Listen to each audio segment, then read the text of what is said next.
Labvakar! Lampā un sarunā par klimatu. Es gribēju nočikot, cik jau sarunās par klimatu jūs esat bijuši no tā, vai esat bijuši vismaz vienā?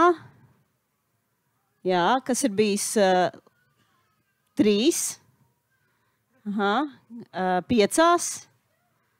Ok, 5. Ļoti labi, šeit mums ir uzvarētājs. Aplausus uzreiz uzvarētājiem. 5 klimata diskusijas. Ok. Ļoti labi. Acīm redzot, ir kaut kāds, vai tu vāc kaut kādu bingo? Nē? Ok. Un kas ir trakākā ideja, ko tu esi dzirdējusi?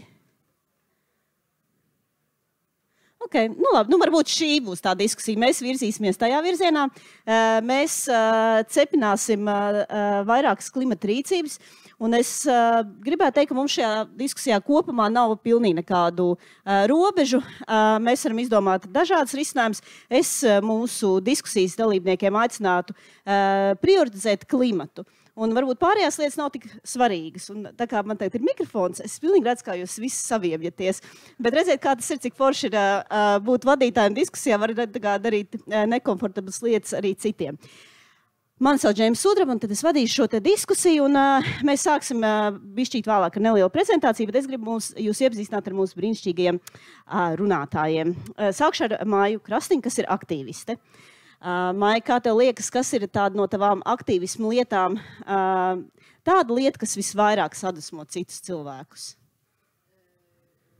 Tie raganu būšana, jā, visi tie zirnekļi, čoskas un lāsti.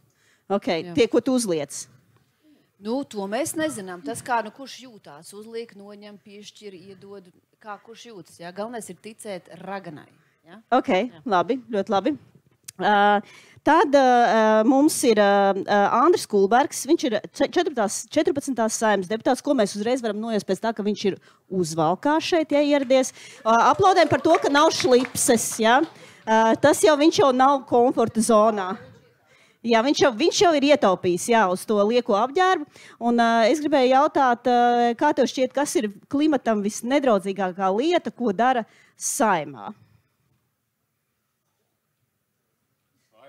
Saeimā.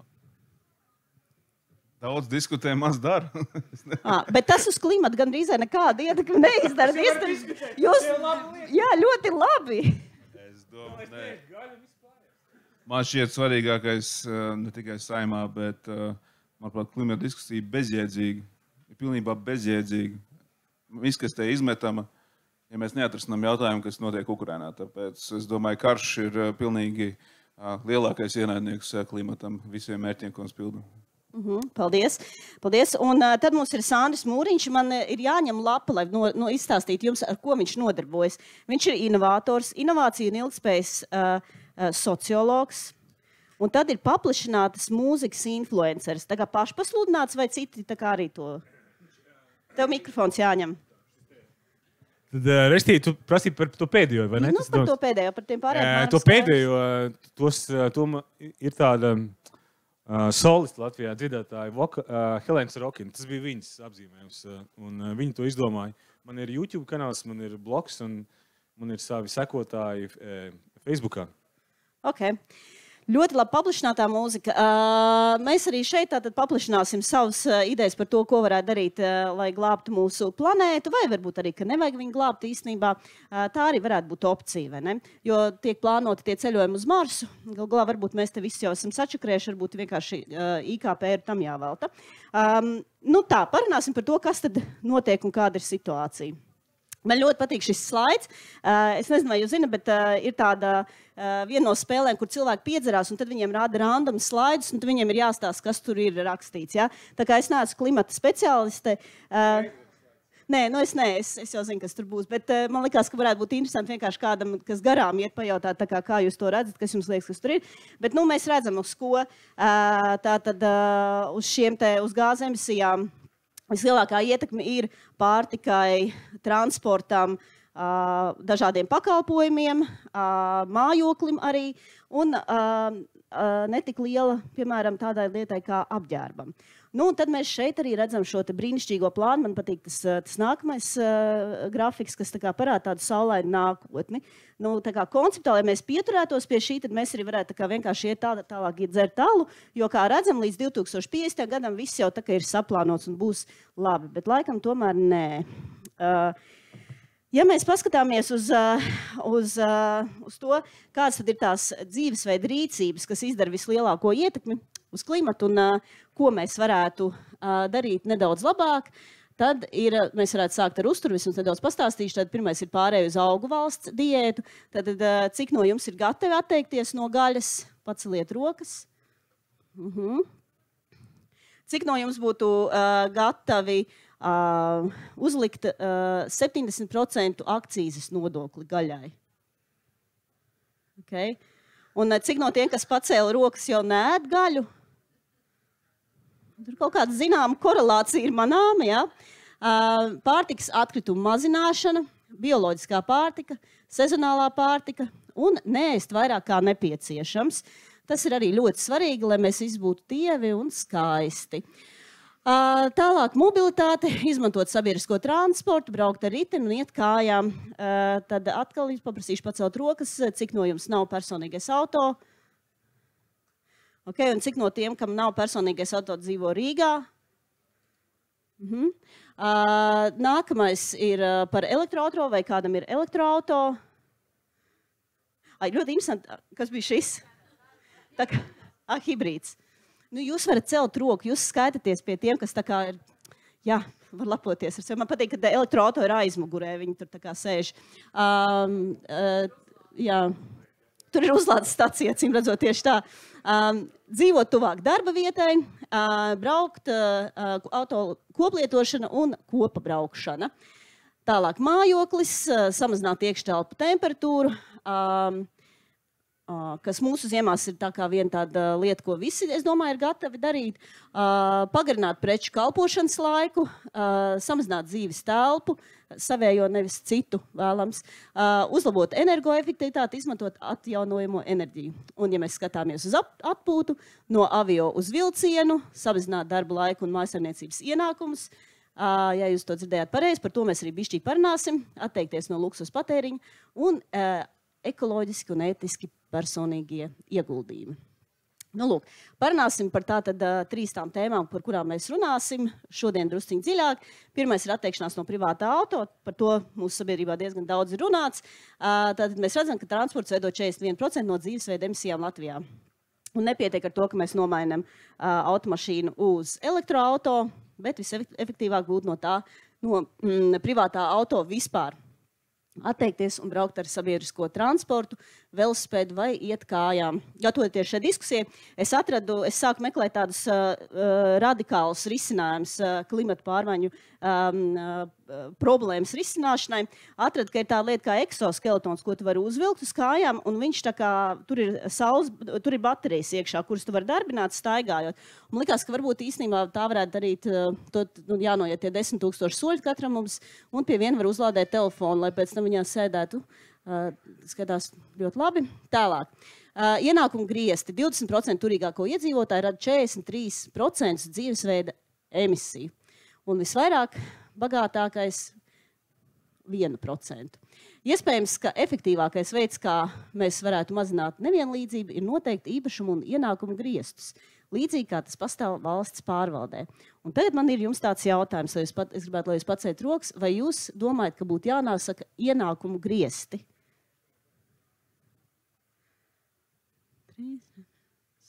Okay. Kā jums liekas, cik būtu tiem ienākumu griestiem jābūt Latvijā? Nu, un pēc tam, es nezinu, tad mēs tā kā apliekam ar milzīgu nodokli, tur 80%. Es tagad tā izdomāju.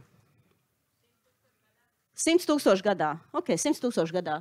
Apmēram, jā, piekrīšana ir. Nu jā, Amerikā, bet mums vajag savu rīcību. Mēs taču Latvijā esam. Labi, ok. Nākamais ir darba laika samazināšana. Tātad, jo mēs vairāk strādājam, jo vairāk nopelnam, jo vairāk tērējam, varētu strādāt mazāk, pelnīt mazāk, un tādā veidā tas būtu labi klimatam.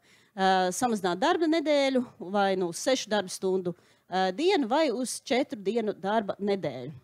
Un man teikt arī jums jautājums, vai jūs esat gatavi samazināt savu darba laiku un līdz ar to arī savus ienākumus. Lūdzu, paceliet rokas. Okay.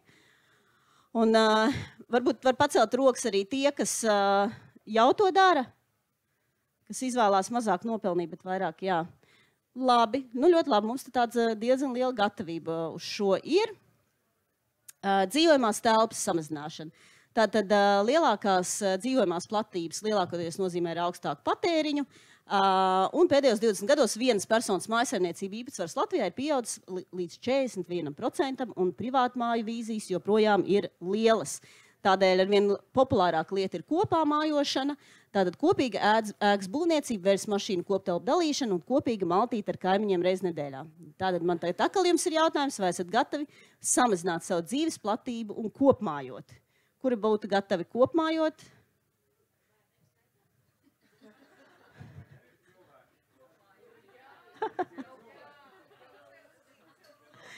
Es domāju, ka nē. Šajā kontekstā nē. Labi. Tā, nu to mēs esam apmēram noskaidrojuši, kurā vietā mēs atrodamies. Šeit jau, protams, jūs jau kopmājot no tiem bērniem. Bet viņiem jau nav izvēles. Jā. Jā, tātad es domāju, mēs varētu sākt diskusiju, un es gribu sākt ar Māju. Māja, kā tev liekas, ko tu domā? Es sākšu ar jautājumu par, man šķiet tādu, par kuru mums ir vislielākais konsensus mūsu sabiedrībā, par ko visvairāk ir diskutējuši, tas par to personīgo auto. Kā tu skaties, kā pilsētas iedzīvotājs, cik lielā mērā tā ir iespēja, cik lielā mērā cilvēki to izvēlās, un vai cilvēki ap tevi ir gatavi atteikties no privātā auto, un vai viņi to dara? Mēs jau dzīvojam burbuļos. Protams, ka viņi ir gatavi atteikties no privātā auto, ja? Bet, vajadzētu to sabiedrisko transportu uzlabot tajā manā burbulī. Bet, ja nopietni runā, protams, kā jau arī tu jautāji, vai ne, rīdznieki, ja? Tur jau nav liela māksla atteikties, ja? Un tad ir lauki, kur droši vien, ka tas ir stipri grūtāk. Man pašai ir bijis automobīlis 2 reizes dzīvē uz īsiem laikiem un tieši dzīvojot laukos. Jā. Man pašai patiesībā ļoti patīk automašīnas. Ļoti. Kad es būšu pensijā, man būs auto, ja? Es kad aizstās kaut kādus ratiņus, ja? Var ēzelītis. Man ļoti patīk auto, bet arī, jāsaka, ir pilsētā, tas vienkārši čakars ir. Man nav tik daudz smadzeņu kapacitātes, lai nodarbotos ar kaut kādu tādu lietu. Tik brutāli. Man tas neaizrauja. Un, labi, tad es domāju, es varētu Andrim pajautāt, kā ir tev apkārt un kāda ir tavi risinājumi saistība. Un cik gatavs tu būtu atteikties no privātā auto? Es nebūtu gatavs atteikties no privātā auto. Un es domāju, ka mēs esam nodzīvojuši 50 gadus okupācijā, kur mēs dzīvojam ar situāciju, kad praktiski nebija auto. Ja? Un mums Latvijā šobrīd ir zemākais auto skaits uz 1000 iedzīvotājiem, ir 391 auto uz 1000 iedzīvotājiem, tas ir zemākais Eiropā, Rumānijā 417 un tā, teiksim, vidēji Eiropā ir 660. 48% mājsaimniecību nav auto. Ja? Un tas ir tas, kas, ja mēs ekonomiski gribam attīstīt valsti, es domāju, kāda reize kāda no mājsaimniecībām 48% tomēr gribēs dzīvē izmēģināt pie labākiem labklājības apstākļiem auto ģimenē. Bet problēma jau ir tikai un vienīgi Rīga. Mums ir 55% no autoparka atrodas Rīgā un pie Rīgā. Mēs esam izdzinuši 250,000 iedzīvotājus prom no Rīgas, kad bija Rīgā jau tuvu pie miljonu, tagad ir pie 660,000. Šie 250,000 iedzīvotāji jauni, ekonomiski aktīvi ar bērniem atrodas tieši ārpus Rīgas. Viņi komentē 350,000 mašīnas Rīgai brauc pāri. Mēs esam zaudējuši Rīgā iedzīvotājus, bet mēs esam sastrēgumus palielinājuši un ieguvuši. Un mēs neesam saslēguši pierīgu ar Rīgu un sabiedriskā transportā. Ja to gribam izdarīt, ļoti vienkārši tie ir aptuveni 1,8 miljardi eiro, kas ir jāiegulda, lai to izdarītu. Ir jāsavieno ar backbone, tātad ar mūsu mugurkaulu, piemēram, tramvaju, un jāapsavieno tam klāt pievedošie autobusi, kas pievest klāt no pierīgas, jo atpakaļ tos cilvēkus, tos 250 000 mēs nedabūsim Rīgā. Ja? Mums jābūt risinājumam. Ja mēs gribam vienkārši atteikties, tas nenotiks, tāpēc, ka tas ir ģimenes ar bērniem, un tiklīdz tev ir ģimene ar bērni, es neesmu gatavs atteikties, tāpēc, ka es nevaru nodrošināt viņiem pienācīgu ikdienu. Bet vai bērniem pienācīga ikdiena ir tā kā obligātas auto, viņiem tas ir svarīgi? Jā, lai viņi nodrošinātu viņu pulciņus, viņu interešu jautājumus, veselības jautājumus, vispārējo es nestādos priekšā pie esošās infrastruktūras, kā ir Latvijā šobrīd, kā Rīgā. Tas nav iespējams izdarīt pie esošās sabiedriskā transporta infrastruktūras. Tas vienkārši nav izdarāms. Es ļaušu te reflektēt. Jā, es gribēju pateikt, kas man, tu, ko tu teici, nav pieņemami konceptuāli. Un konceptuāli, man liekas, nav man pieņemami, ka mēs virzam sevi kā virsmērķi par super labklājību un turīgas valsts modeli, kurā mēs mūsu labklājību un turīgumu uzliekam kā virsmērķi. Kāpēc? Un salīdzinām sevi ar Eiropu. Kāpēc tas nav pareizi? Manuprāt, tas nav pareizi 2 iemeslu dēļ. Tas, ko tu rādīji sākumā, tieši tā pamat problēma ir tāda, ka mēs visu laiku esam sevi mānījuši un stāstījuši, kad ir forši, kad ir IKP un ekonomiskā izaugsme, bet vienlaikus ekonomiskā izaugsme ir korelē ar tiem klimata neizmešiem. Mums ir jāmaina paradigma, mums ir jāatceras idejas, ka ekonomiskā izaugsmē un turība ir kaut kāda panacēja. Un otrā lieta, kur šeit sakrīt klimata pārmaiņas, sakrīt ar citām, ar sociālām zinātnēm, kuras studē labbūtību vai labsajūtu vai laimi, visi pētījumi, visi ārzemēs ir rādījuši vienu lietu, kad jā, taisnība, ka turība un ienākumi palīdz tev pieaudzē apmierinātību ar dzīvi līdz kaut kādam punktam. Un pēc tam tālāk, līdz tam punktam, tā ir bezjēdzīgas, laika tērošas, pārmērīga patēriņa aktivitātes, kas tev dzen lielākā stresā, atņem laiku no saviem tuviem vai no savām lietām un dzen klimatu iekšā. Tāpēc es domāju, ir 2 lietas, kas ir svarīgas. Ir nevis domāt par labklājību valsti, bet domāt vairāk par to, lai šeit kādā veidā mēs varam izveidot laimīgu sabiedrību. Un laimīgai sabiedrībai superbagātiem tas nav nepieciešamības. Jo, piemēram, tie pētījumi, ko es teicu, Amerikā tā līkne tas punkts, līdz kuram ir vairs nav racionāli kāpināt ienākumus un patēriņi ir 50 līdz 70 tūkstoši. Un tā ir situācija, kurā Amerikā ir lielas izmaksas par izglītību, ir lielas izmaksas par veselību un tam līdzīgi. Tas nozīmē mums, man tā uz sajūtu, tie ir varbūt 20 000 gadā vai 25, un tālāk tā līkne, tas vecais modelis, super, būsim bagātāk, tas diena vēl lielākā atkarībā no citiem, no pārmērīga patēriņa, lielākos kredītu, no jugos vairāk strādāt lielām super korporācijām vai valstī. Bet kur šeit dzīvē ir laime un apvienātība ar dzīvi, tas kaut kā pamazām izšķirst. Tāpēc man tas liekas svarīgi.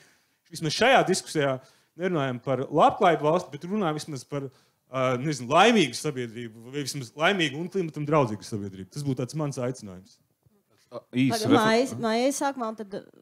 Par laimīgu un draudzīgu sabiedrību. Viena lieta, kas nav attīstīsies Latvijā un kas nav iegājusies, patiesībā ir automašīnu koplietošana starp cilvēkiem. Un te jau daži salacās, nedod Dievs, kaimiņš paņems manu auto. Bet patiesībā ir arī tāds modelis, ka kaimiņi gan pilsētā, gan arī ciemos var koplietot sev piedrošas auto, un tas vienkārši tu gan nopelni naudiņu, un otrs savukārt nopelna.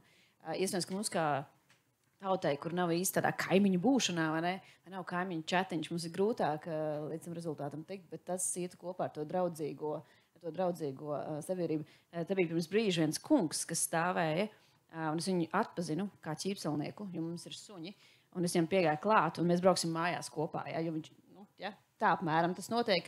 Viņš nebija čatiņā, pievienot čatiņā, izdarījām vairākas lietas, satikojām. Tā kā mums tā dalīšanās ar auto ir vēl viena lieta, ko mēs varētu darīt. Jā, un ja mēs 5 gadu atpakaļ skatītos šajā jautājumu par Boltiem, kas mums bija City bija, ja? Mums tas liktos pilnīgi neticama lieta. Kā kaut kas tāds ir iespējams, ne? Bet 5 gadu laikā tā ir kļūst par tādu jauno normu. Tāpēc ir daudz, kur mums vienkārši ir stereotipi problēma, ir vienkārši pārvarēt to tie nezināmā. Es gribēju pievienoties. Es esmu dzīvojis komunismā, es to piedzīvojis. Paldies, negribu. Es dzīvoju komunālā dzīvoklī, braucu sabiedrisko transportu Ikarusu, neceļoju, zinu, kā tas ir. Varbūt daži no jums to nav piedzīvojuši. Ja jūs gribat to piedzīvot, aizbrauciet uz Kubu, redzēsiet, kas notiek, ja tas progresē. Bet runājot par to, kad resursus vajadzētu tērēt lādzīgi un izmantot to vairāk, kas ir, pilnībā piekrīt. Ir tāda platforma Turo Amerikā, kas ļoti labi strādā, ko tikko pieminēja, kur tieši notiek šī apmaiņa ar to, kas tev resursi ir, un viņš tev stāv, un varbūt neizmantojās, tā skaitā kemperis vai trailers vai piekabe. Es domāju, varbūt arī tālāk zāles pļāvēs, krūmu pļāvēs, priekš kam viņš tev vienreiz gadā ir vajadzīgs, varbūt kādam ir vēl vajadzīgs, tu to resursu, teiksim, izmanto liederīgāk. Bet, paldies, komunismu, es negribu atgriezt. Bet, Andri, tev liekas, ka ir tikai 2 ceļi, tā kā līdz ko kaut kas teiks, līdz ko kaut ko sāk koplietot, tas uzreiz ir komunisms, vai ir kaut kādi... Es nerunāju par koplietošanu, nē, pilnīgi dabīgi, kas grib piedalās, kas grib no tā nopelnīt un savu resursu labāk izmantot, kāpēc ne? Bet kurā brīdī tu tad novilk to līniju, kas tad ir tā komunisma aktivitāte? Tas, kad ar kaut kādu, teiksim, domu ierobežot maksimālo, teiksim, peļņas avotu. Tikai progress dzen uz priekšu gan to, ka jūs kāds varēsiet vispār internetā būt, tikai progress ir to, ka jums varēsiet pastīties, izmantot mākslīgo intelektu un tādā veidā, teiksim, arī tikai šāds progress, kurā ir šī cīņa par labāku tehnoloģiju, par labāku pakalpojumu, par labāku produktu. Un tas ir neizbēgam no tā, kad ir jābūt konkurencei. Es domāju, ka pirmkārt tā nav savā starpā saistīta lieta. Otrkārt, mēs pat tuvumā. Kas tad ir? Ja mēs paskatāmies, kuras tad ir laimīgākās valsts sabiedrība pasaulē? Tā ir taisnība, kad ir daži reģioni, vienas ir Eiropa, Amerika tā nav. Un tad ir skaidrs, ka Dienvidamerika, bet tas ir dēļ kultūras īpatnības, viņi dzīvo sodīgāk, objektīvi, bet viņi jūtas labāk. Mēs padomājam, bijušās valsts gaužamies, un tā ir taisnība, bet tā ir Eiropa. Un ja mēs skatāmies vēl tuvāk, paskatāmies, kuras tad tās valsts ir, tas ir tās skandināvu valsts, tas mūsu kaimiņu valsts. Tās ir tās valstis, kurās, ilgu laiku ir viņi mēģinājuši atrast kaut kādā veidā savienot šīs kapitālismu idejas ar kaut kādām tādu sociālo taisnīgu ekonomiku. Un tas ir tas, kas īstenībā ir radījis viņiem gan bagātību, gan daudz apmierinātāku sabiedrību. Nē, viņi vispirms nonāca pie labklājības. Pirms nonāca pie labklājības. Un tad, kad viņi nonākuši pie labklājības, viņi var atļauties domāt. Mēs neesam vispār tikuši pie labklājības. Mēs 50 gadus esam ekonomiskā bedrē bijuši komunismā un apspiestībā. Mēs neesam baudījuši tos augļus, ko ir baudījuši visas šīs kapitāliskās valstis, kas ir uz industrializācijas bāzes, uz piesārņojuma bāzes, eksploatācijas bāzes nonākuši pie šiem labumiem. Mēs to nemaz neesam ne piedzīvojuši, ne arī piesārņojuši, ne tikuši līdz tam. Es tagad uzsīt vienu jautājumu. Kā domā, ja mēs sadalītu, visi pasaules valsts ir 300 ar kaut ko, 356 valsts vai ne? Kaut kas 300. Cik? 200 ar kaut ko, un 200 ar kaut ko. Tavā skatījumā, tavā skalā, kur ir Latvija, ekonomiskā bagātības ziņā? Mēs esam kaut kur top 5%, top 10%, pa vidu kaut kur, zinām, 100. vietu, vai mēs esam kaut kur super zēmu, tur, es nezinu, 180. vai 200. Kurā vietā tu redzi, kur tā Latvija ir tavuprāt?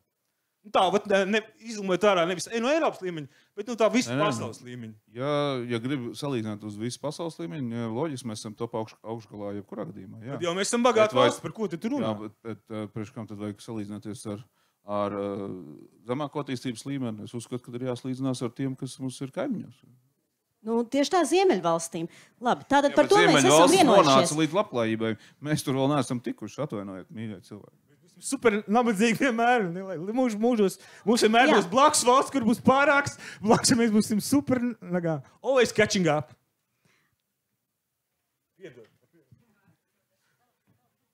Labi. Tā. Iesim tālāk. Parunāsim par to, cik liels komforts tātad mums ir samazināt darba laiku un pelnīt mazāk. Mājas arī sākšu ar tevi. Kā tev šķiet, vai tā nav gadījumā tāda privileģētu pumpuriņu no Rīgas ideja kur viņi zem klimatam tīkamas rīcības noslēpj savu vienkārši vēlmi mazāk strādāt un vairāk čilot. Mazāk strādāt un vairāk čilot, grozījies, kā gribi ēst, tāpatās vajag. Ja? Un, ja tu esi vēl kaut kāds advancēts pumpuriņš vai kaut kas tur vēl, tev tomēr vajag gan tur, kaut kādas lietas jau tomēr vajag. Ja? Un vai tas rīdzinieks vai ārpus rīdzinieks, ja? Tomēr kaut kādas pamatlietas jau vajag. Man šķiet, ka tas, kas dod to iespēju to darīt, atteikties no kaut kādām darba dienām, darba stundām, ir drošības sajūta. Un katram jau viņa nāk no citas lietas. Viena tāda atslēga, manuprāt, ir mājoklis. Tajā brīdī, kad ir drošība par mājokli, kad vismaz vai viņš tev piedara, vai tu spēj nosekt tās izmaksas. Un tur, tajā brīdī, man liekas, iestājas zināma drošības sajūta, kurā var sākt domāt par tādām lietām. Vai tas ir Rīga vai patiesībā reģionos, tas vieglāk izdarīt? Labs jautājums. Reģionos, man liekas, ir daudz vieglāk izaudzēt daudz dažādas lietas un tikt pie daudz dažādām lietām, daudz dažādākos veidos. Bet jā, tas ir par drošības sajūtu. Labi, un Sandra, es jautāšu tev, kāds ir tavs komforta līmenis pelnīt mazāk? Es īpaši pēdējos gadus esmu daudz izbaudījis. Es domāju, ka tas triks ir tāds, ja tu man saki, man jāstrādā būs tikpat kā agrāk, un es varēšu pelnīt mazāk, man ir grūti piekrist. Bet ja tu man teikt, es pelnīšu mazāk, bet strādāšu mazāk, man būs brīvais laiks sev, tas noteikti es izvēlos. Es varu pateikt arī tiešām no pētījumiem, un tādi pētījumi ir bijuši pētījumi tieši saistībā ar laimes lietu, kā tu pareizi maksimizēt savu apmierinātību ar dzīvi. Un tur ir bijuši vairāk stratēģijas. Viena stratēģija ir maksimizēt ieņēmumus, un otra stratēģija ir laiku mainīt naudu mainīt pret laiku. Un tomēr tai grupā, kuri samainījuši savu brīvo laiku pret naudu, respektīvi viņi ir izvēlējušies pelnīt mazāk brīvo laiku, viņu apmierinātība ar dzīvi pieaug. Viņi var veltīt laiku vairāk sev, viņi var veltīt vairāk laiku saviem hobijiem, savai kopienai, kuriem viņi dzīvo, ar saviem draugiem un tam līdzīgi. Un tas ir būtisks avots laimīgai sabiedrībai. Laimīga sabiedrība noteikti nav sabiedrība, kura ir apkārtšats ar kredītiem, tā noteikti nav sabiedrība, kur strādā 6 stundas nedēļā, 6 dienas nedēļā, 12 stundas dienā. Tas noteikti nav ceļš, kur ir jāiet. Bet ko darīt ar tiem cilvēkiem, kas ir, diemžēl, izvēlējušies tādas profesijas, kurās tu nevari samazināt darba laiku un strādāt mazāk? Piemēram, ārsti, Maksims, kasieres, policisti. Viņiem diezgan grūti, visa valsts pārvalde, viņiem samērā grūti ir variet to laiku, vai viņiem vajadzētu. Kāpēc to nevar būt vairāk kasieru, kur strādā 4 darbdienas, vai vairāk policistu, vai vairāk ārstu? Kāpēc tu vienlaikus nevari palielināt 2 lietas? Iedot vairāk cilvēkiem darba, un tie, kas darbojas, tie strādā mazāk. Vajadzētu piedzemdēt vairāk tad arī iedzīvotājs, kas būtu gatavs strādāt. Nav jau to strādājošu. Es, piemēram, šobrīd pelnu mazāk un strādāju pa trešdaļu vairāk nekā iepriekš, bet es domāju, ka ja mēs gribam vispār kaut kādu labklājības līmeni sasniegt, kur mēs viņu neesam vēl Latvijā sasnieguši tā, lai mēs varētu diskutēt par šādu līmeni, ir vienkārši jāsasniedz, un to var sasniegt tikai ar darbu. Jordāns, piemēram, 6 gradzenus nenopelnīja ar to, kad viņš gāja uz treniņiem pa trešdaļu mazāk, tur vienkārši izbrauc uz talanu. Nē, viņš gāja 1,5 stundu pirms treniņa, 2 stundas pēc treniņa, vairāk trenējās nekā jebkurš. Vai Jordans ir baigais piemērs apmierinātam cilvēkiem? Tas ir piemērs, ka tev kaut kāda sasnieguma. Vai mēs nepriecājamies par mums basketbola sasniegumu, ko viņi tagad dara šī čempionātā, ko darīja pagājušajā gadā mūsu hokejisti? Domājat, ka viņi to izdarīja? Trenēšos pa 1 dienu mazāk, tur cik stundas mazāk pavadīšu. Konkurenti gan jau dara to pašu. Nē, tas tā nenotiek dzīvē. Tātad vajadzētu, visiem vajadzētu vairāk strādāt. Mums visiem vajag mazajiem korejiešiem. Man patiešām Korejā ir godīgi. Man Korejā ir draugi. Sandra, Maija gribēja kaut ko pateikt, un tad tu. 6 darbdienas, 12 darbdienas, 12 stundas dienā. Un viņa kāda galvenā ideja, tiešām, kāda ir viņa galvenā ideja? Kāpēc viņi visu to dara? Izrādās vienkārši viņi grib sasniegt Amerikas līmeni. Un viņi tagad, protams, ir radījuši pilnīgi nelaimīgi pārstrādājušies sabiedrību. Super ceļš uz laimi. Nu, man bija sākumā cita doma, bet tas paņemsim tiltiņu uz Ameriku, ja? Nu, mazliet viņās jau ir tā, ka mums atsevišķiem no mums, es domāju, pēc tam mēs esam tā kā viena vecuma grupa, ja, bija tāds mirklis, kad pie mums rādīja CNN un tur visādas amerikāņu kanāls bez maksas, bija tāds, sauc kā gribi, ja, bet iemācījāmies angļu valodu un pastījāmies, kā viņiem tur iet, rādīja seriālus, ja. Un, protams, tad mēs tagad viss tā arī dzīvojam. Māja, suns, mašīna, viss tāds, tas zelta standarts. Tas, ko neparāda to otru pusīti, cik tur paņems kredītā, cik tas izmaksā, tie vēl bija tie laiki, ja.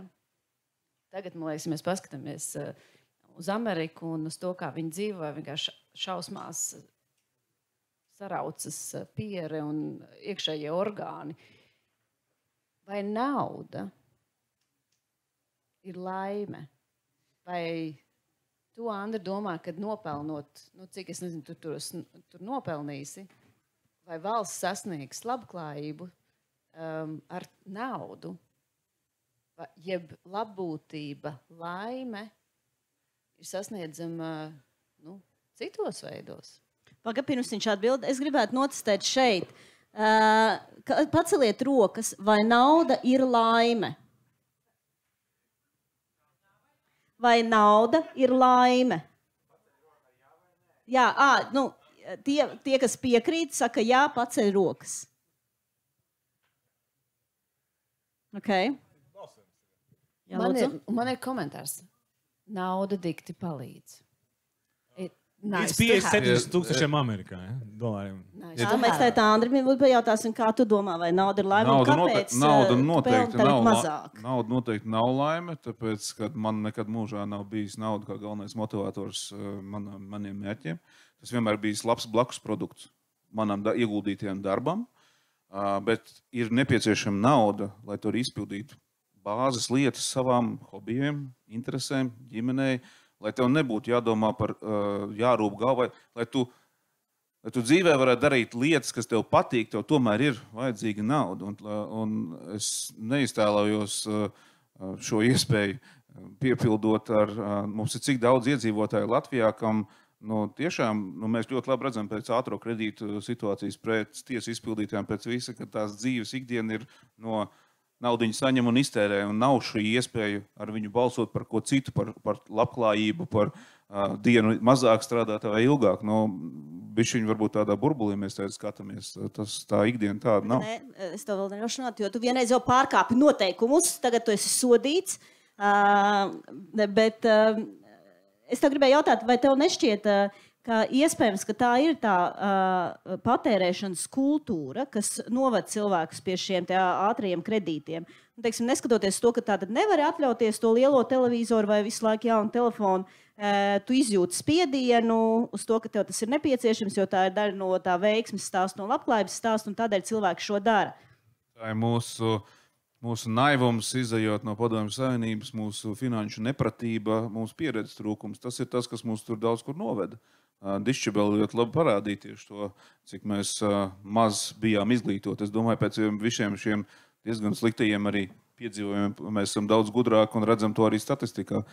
Šie kredīti un šī aizņemšanās neturpinās. Mums ir zemāka aizņemšanās, kāda ir jebkad bijusi. Tāpēc es domāju, ka ļoti daudz ir apdedzinājušies, bet tā cena ir pārāk dārga bijusi.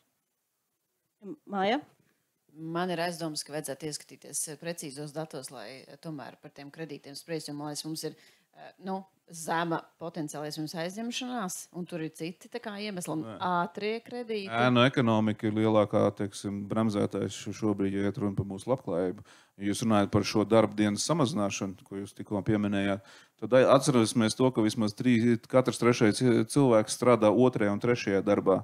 Tā kā jūs samazināt to viņa balto darbu, viņš piepelnās vēl daudz kur citur, tāpēc tas nemaz viņa sloks un psiholoģiskais sloks ir daudz tālāks nekā viņa fiksētā legālā darba diena. Tā kā ļoti daudz iedzīvotāju Latvijā. Tādi Mums ir 27% ēna ekonomika, mums 2,8 miljardi ir ēna ekonomika. Jūs domājat, ka viņi rodās pat no sevis, tie visi cilvēki jau ir nodarbināti. Mums ir jau esoša ekonomika, milzīga ekonomika, kas strādā ārpus statistikas datiem.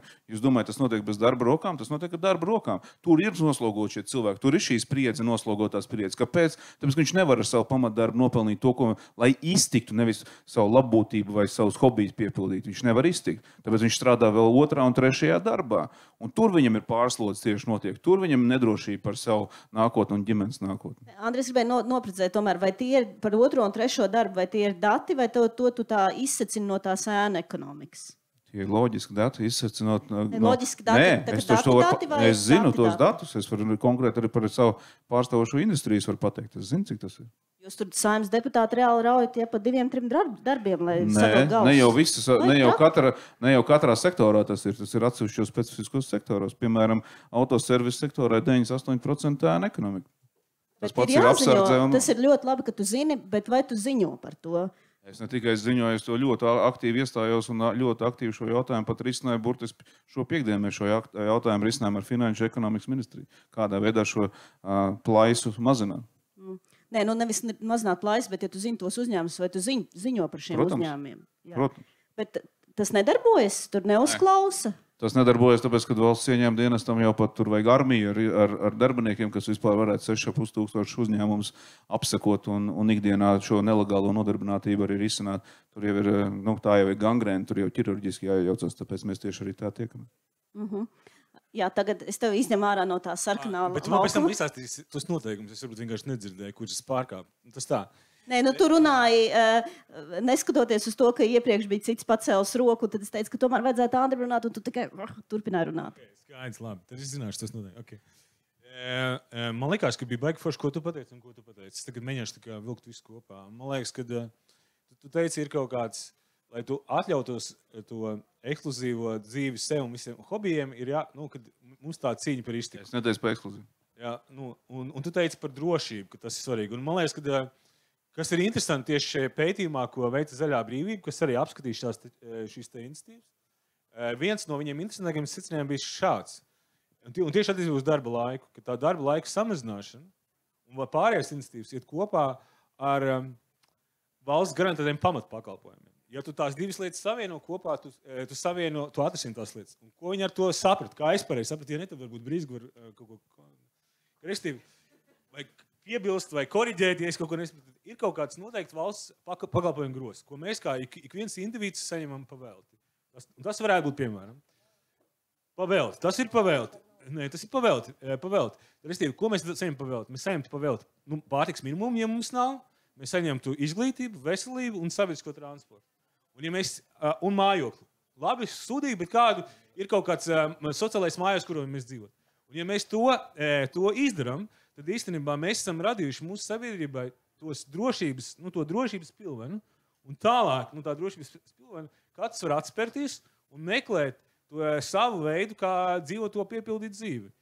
Ar mazāku darba laiku, ar varbūt kaut kādām citām izmaiņām, ar mazākiem ieņēmumiem, bet tā ir tā lieta, man liekas, ka tas arī, mēs sākumā runājam, atcerieties, mēs runājam par to, ar ko atšķirās, mēs piesaucam Skandināviju, ASV un tā.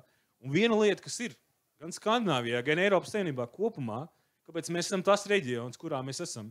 Mēs neesam ne ekonomiski attīstītāki, ne gudrākie, ne inovatīvākie, bet vienīgā lieta, kas mums ir, ka mēs esam izveidojuši šo labklājības vai labbūtības valsts modeli, kurā, ja kādam paslīd kāja, sabiedrība palīdz. Mums ir lieli nodokļi, tie, kas ir, bet tas ir veids, kādā veidā mēs varam katrs individuāli dzīvot, uzņemties riskus un ieņemt tās pašpiepildītākās, laimīgākās dzīves, kādas vien mēs varētu nodzīvot. Man ir ātrs komentārs pretī. Jā, tas būtu iespējams, ja mums būtu tā maģiskā fonds vai tā kabatiņa, no kurienes pasmelties. Bet šodien katrs privātā sektorā strādājošais, katrs no jums, kas strādā privātā sektorā, uztur ne tikai sevi, bet vēl divus cilvēkus Latvijā. Un šī proporcija pasliktinās, jo mūsu pensionāru skaits palielinās, ekonomiski aktīvie samazinās, un tūlītās pat pēc 15-20 gadiem būs 2,5 cilvēki. Tātad jums būs nastu par 2,5 cilvēkiem vēl uz jūsu pleciem. Uz kā rēķina mēs gribam samazināt šo te, no kurienes tad nāk šis te pievienotā vērtība. Tad mums ir jākļūst daudzkārt produktīvākiem. Tad ar mūsu stundām jānopelna daudz vairāk. Nu, to dara labi Igauņi. Igauņi, piemēram, uz vienu iedzīvotāju 29% vairāk IKP ieņēmumu uz vienu iedzīvotāju. Tas, ja to ekstrapolētu uz Latviju, ja mums būtu tieši tikpat, tad mums būtu 5 miljārdi eiro vairāk šodien budžetā, un ar budžetā labklājībā varētu šos sabiedriskā transporta, dažādas citas sociālās sfēras nosegt. Jā, bet mums ir jānonāk līdz tai labklājībai valsts līmenī, lai mēs varētu dalīties ar šo naudas apjomu. Vienkārši vēl viens īss fakts.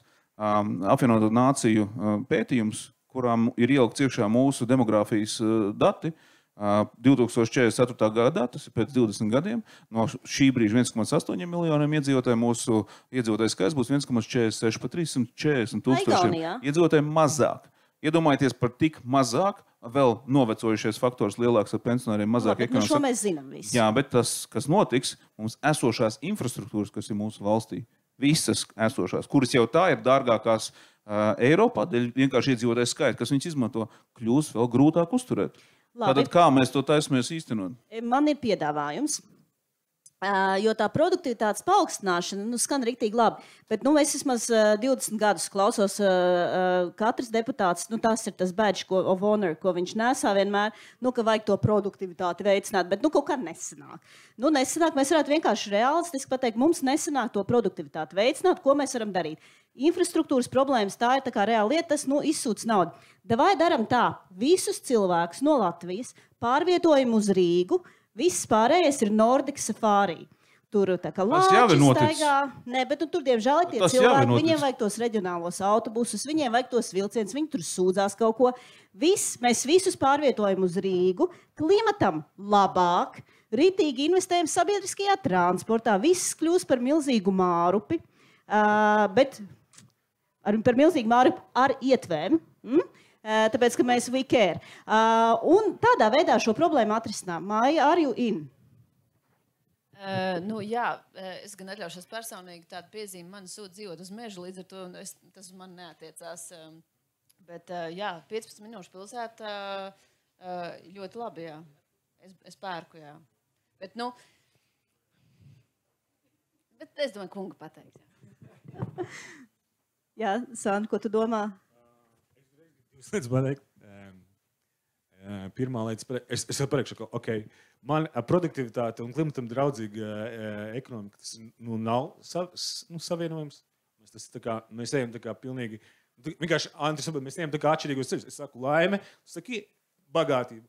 Es saku labbūtība, tu saki produktivitāte. Tie ir tā kā divi dažādi ceļi.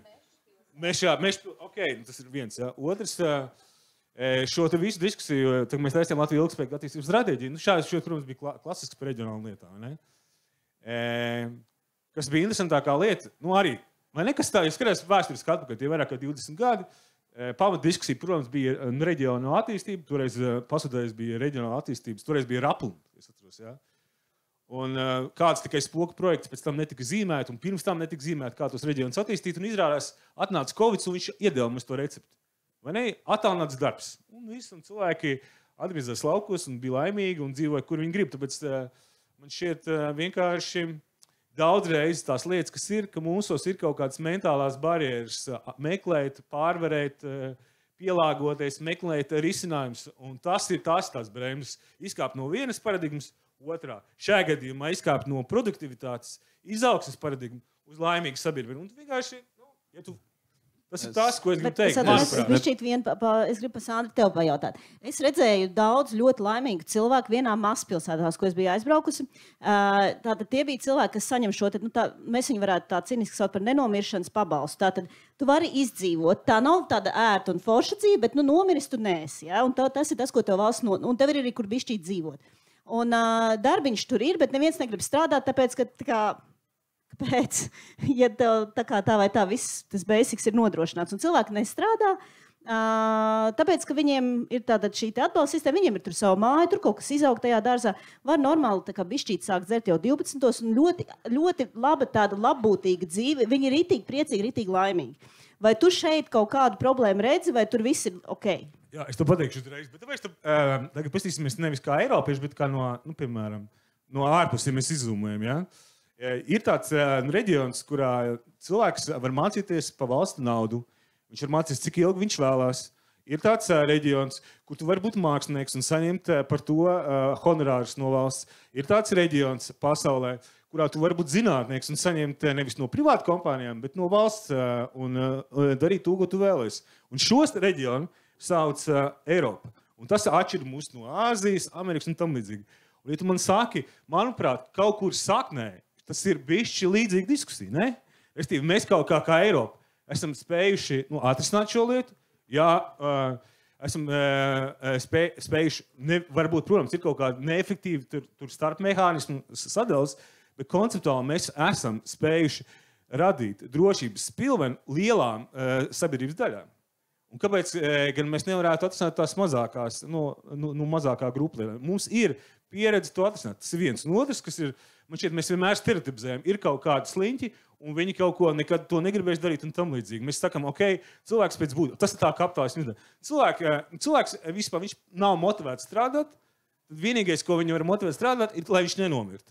Fine, un lai viņš nenomirtu, mums ir jāatver darba tirgus. Ja viņš nav darba tirgus, viņš nomirs. Līdz ar to tas viņu spiedīs. Tas ir viens skatījums. Ja? Un tas ir tas skatījums. Ir otrs skatījums, ka cilvēks var būt. Viņš pēc savas būtības ir radošs, viņš meklē savu piepildīgu dzīvi, un ir visapkārt cilvēki, kur viņiem dzīves laikā saka, klausies, tu kā mākslinieks nenopelnīsi, tu kā muzikologs nenopelnīsi, tu kā mākslinieks nenopelnīsi. Ej uz labām profesijām, jo savādāk tu vienkārši atšķiries savu un savu bērnu un bērnu dzīves. Un līdz ar to tas, kas sanāk beigās, ka katrs no mums individuāli izvēlas ne priekš sevis optimālas lietas. Ir cilvēki, kur vēlas būt sportisti. Ir cilvēki, kur vēlas būt muzikologi, un ir cilvēki, kur vēlas būt mākslinieki. Un tas ir nodrošināt platformu, lai mēs katrs varētu iet to savu ceļu. Mums ir mazas, lielas auditorijas, un es to mazo vērtību sabiedrībai, man liekas, ka tā ir tā lieta. Un tas ir tas Eiropas unikālais ceļš. Ja Eiropa, tā ir skaitā Latvija, šo ceļu pazaudē, un mēs ejam uz Ameriku, kur viss ir tirgus, valsts neko neatdod, mēs esam jau otrā, trešā plāna spēlētājs. Ja mēs ejam uz strādāt vairāk, būt produktīvākiem, špikot, ieviest ātri Āzijas ceļš, viņi strādās 6x12. Un kā jūs nemanāt, mēs tagad strādāsim 7x24, kaut kad jau būs, ir arī jāguļ. Ar to es gribu teikt, mūsos ir, Eiropā ir unikāla lieta. Un tas unikālais modelis mums ir jāciena, un ir jāciena un jātīst. Skaidrs, ka tajā ir kaut kādas nekorekcijas, ir jāveic korekcijas. Bet konceptuāli tas ir tas ceļš, kas mums ir jāiet. Okay. Manuprāt, mums nav cita ceļa. Ja mēs ejam, pagriežam Eiropu un Latviju citā ceļā, mēs automātiski esam, tad mēs nonākam pie trešās sortas valsts, jo ar viņiem citur nevaram mēs kombinēt. Aha. Andri, ko tu par šo domā? Iepriekš runāju par to, ka mums nevajadzētu tikties uz produktivitāti, bet tieši Covid attālinātais darbs ir produktivitāte. Tas ir iešana uz produktivitāti, jo mēs zināšanas uzlabojām, savas vidējās digitālās zināšanas piespieda Covid cilvēkus iemācīties instalēt pareizās aplikācijas, lai varētu piedalīties šī attālinātajā darbā.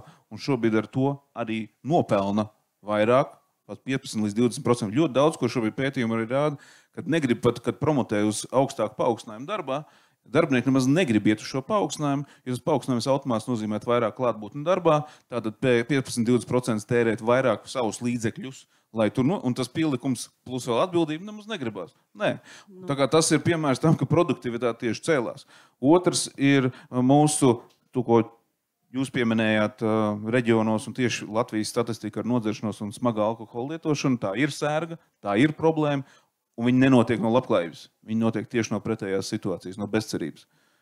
Labklājība ir tā, kas iedod šo iespēju nedzert, kad ir tev laba jau tā ikdiena, nevis, ka tev ikdiena jau ir šausmas, tu gribi aizmukt no tām šausmām. Bet Andri, tātad, cik lielā mērā mēs esam gatavi to cilvēku produktivitāti veicināt tomēr? Vai mums vajadzētu palielināt varbūt darba stundas, teiksim? Es pilnībā katram modelim ir blaknes un labumi. Nekur nekas nav ideāli. Es vienkārši uz savas ādas esmu ļoti labi pieredzējis, ko nozīmē komunisms, Un to, ko jūs runājat, ir tieši komunisma iezīmes. Es negribētu tur atgriezties, jo tas modelis nestrādā. Jo cilvēku dabā ir konkurēt savā starpā, cilvēku dabā ir iet uz progresu un progresēt. Tāpēc es domāju, ka nevajag iet Amerikas modeli. Tas ir pilnīgi daudzās lietās eksploatējoši, tieši tā arī ir. Mums jāiet uz vidusceļu, bet mēs vēl neesam nopelnījuši to biļeti, lai atļautos diskutēt par šādu. Mums ir jāsasniedz kaut kāds labklājības līmenis, lai mēs varētu diskutēt par to, ko jūs tagad runājat. Bet, Andri, es gribēju pajautāt par komunismu. Starp mani un tevi ir 3 gadi. Es tā kā es nezinu, kā tas ir iespējams, es viņu nepiedzīvoju. Es diezgan maz atceros komunismu. Principā, tu biji 3. klasē.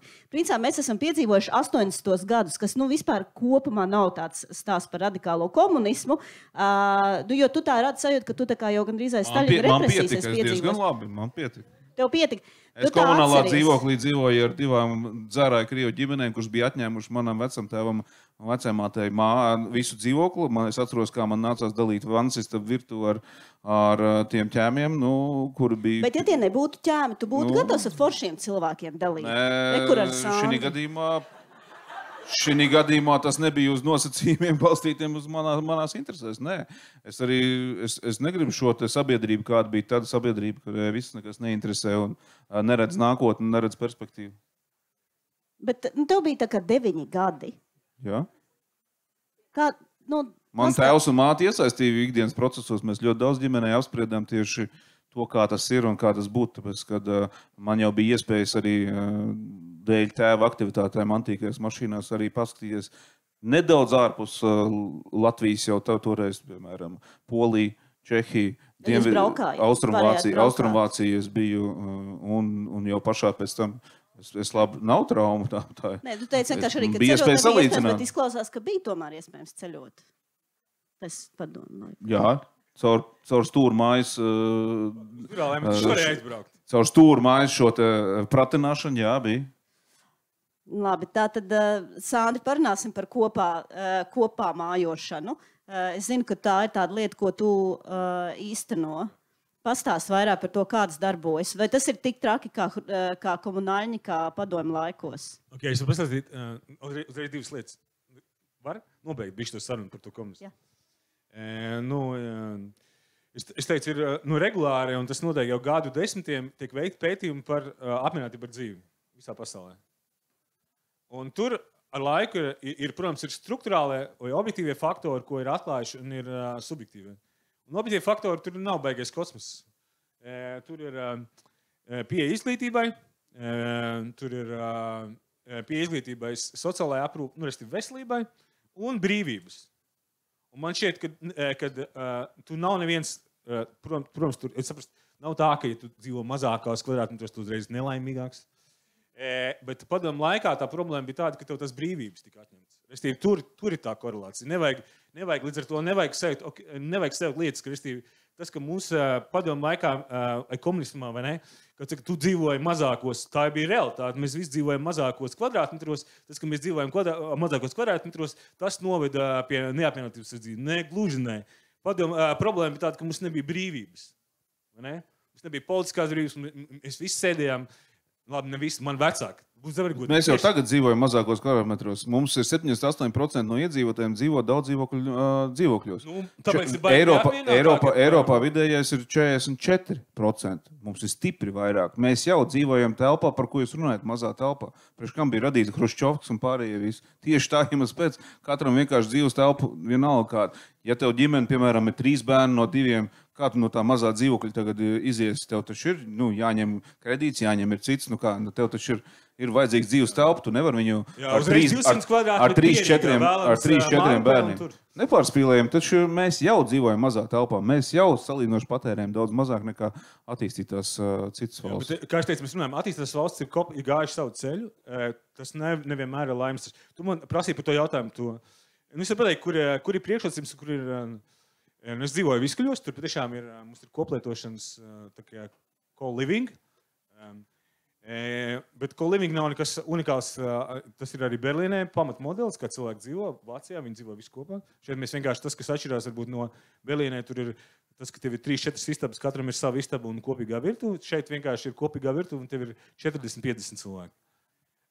Tev individuāli ir mazā virtuve, un netālu dzīves telpām tev ir dušas, vannas, dušas un tolis, un ir tev individuālā virtuve un kopliešanas virtuve. Kur ir tie bonus? Bonus ir tas, ka skaidrs, ka tu patērē mazāk resursi, restīvi tā virtuve tiek koplietot.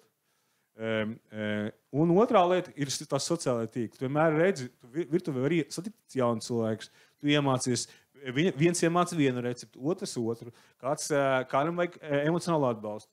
Jo neoliesim, bet daudz ir cilvēki mūsdien izvēlēt dzīvot vieni, un līdz ar to tie kontakti tajās virtuvēs, tā ir būtiska lieta. Tāpēc tas noteikti ir forši. Un tad, bet vienlaikus skaidrs, ka tas ir tas viss, tas diskurss par to, cik forši dzīvot pilsētā. Agrāk es biju, kur bija laukuma priekšā.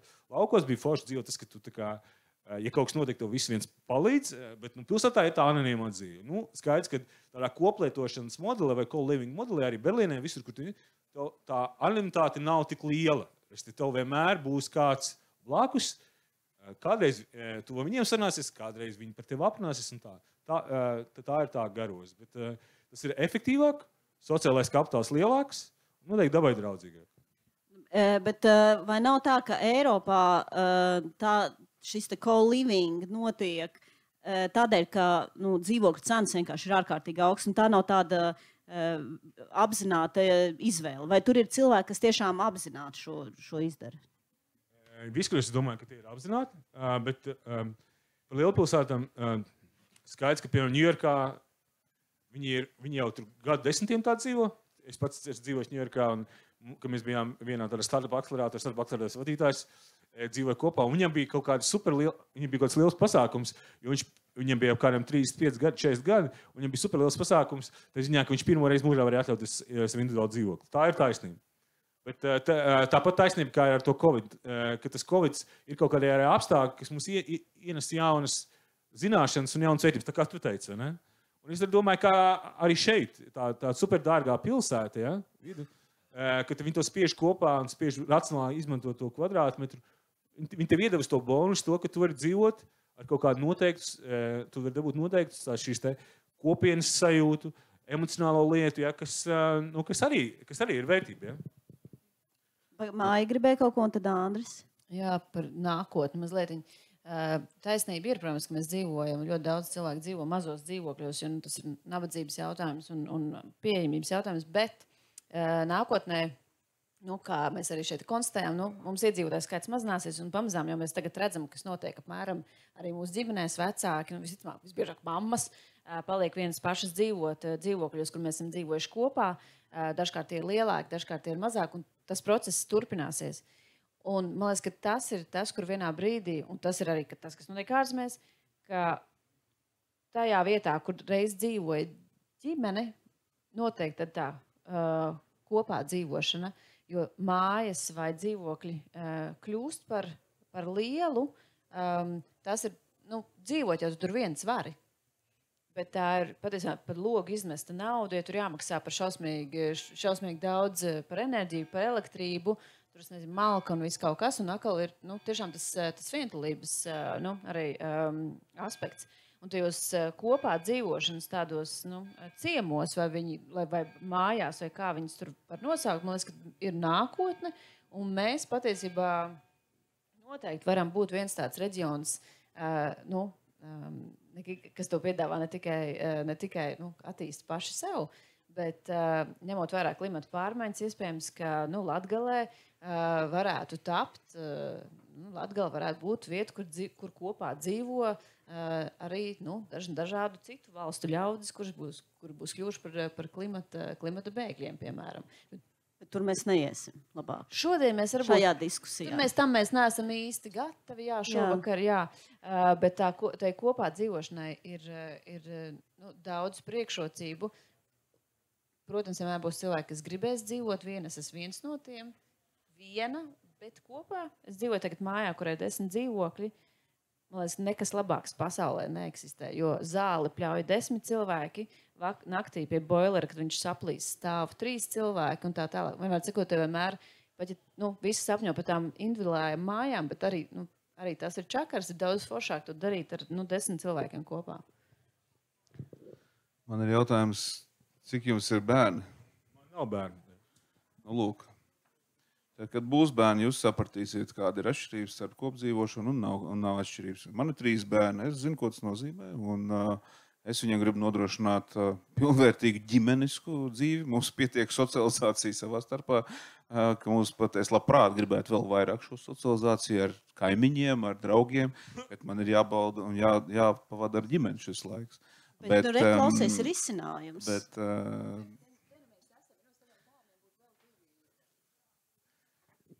Katram cilvēkam, katrai ģimenei ir savs modelis. Nav visiem vienāds modelis. Kāds grib dzīvot kopā bariņā, kāds grib dzīvot atsevišķi. Ļoti daudz jaunieši vai ekonomiski aktīvie cilvēki izvēlās skriet prom no Rīgas, kā Covid to pierādīja, pērk īpašums laukos, ļoti labi šo attālinoto darbu izmanto šo iespēju dzīvojot sev vēlamā zaļā vidē Latvijā. Mēs esam tik maz apdzīvot valsts ar tik mazu iedzīvotāju blīvumu, ka mēs ļoti forši varam to atļauties darīt. Kāpēc to nedarīt? Šeit es respektēšu tevi. Es domāju, ka ir tas, kas ir svarīgi klimata pārmaiņu sakarā. Pamatu uzdevums ir samazināt kvadrātmetrus. Katra individuāla lieta ir vai nu dzīvot mazākos kvadrātmetros vienam, vai nu dzīvot kopā tajā kolīmingā. Bet es varu pateikt, kādi ir, manuprāt, ir bonusi samazinot kvadrātmetrus. Protams, ka tas ir klimatam draudzīgi, mazākas nomas un tam līdzīgi, bet arī individuāli. Tam ļoti daudz labas lietas ir. Mēs daudz mājokļus pērkam uz kredītu. Mazāks kredītas loks. Mēs amortizējam un labāk. Krīzes nāksimies un krīzes ir skaidrs, ka viņas pieaugs. Mums bija Covid, Ukraina, būs vēl un vēl un vēl. Mēs ejam tādā fāzē, kurā mēs ejam ļoti turbulentā fāzē. Mums ir vieglāk adaptēties ar mazāk kredītas lietiem. Otra lieta, ja mums ir mazāk kvadrātmetri, mums vajag mazāk priekšmets. Ir skaidrs, priekšmets rada priekšmetu patēriņu. Mums ir vairāk kvadrātmetri, jums ir jāatrod mēbeles, jāiegrāmato, tur vēl viens zina, un mēs pieaugam ar hlamiem. Mēs arvien vairāk esam spiesti kalpot dzīvoklim, nevis dzīvoklis kalpo mums. Un arī viņu menedžēt visu. Ir mazāk laika, ko mums ir satīrīt tos kvadrātmetrus, uzturēt, mums vairāk ir brīvais laiks un mazāk stress. Un no savas pieredzes, es to godīgi varu teikt, man ir arī dzīvoklis vienlaikus klusajā centrā, 76 kvadrātmetri. Maksimums mēs dzīvojam 2 cilvēki tur. Un bija arī periods, kad es dzīvoju viens pats. Tas bija vienkārši nightmares, lai tu saprastu.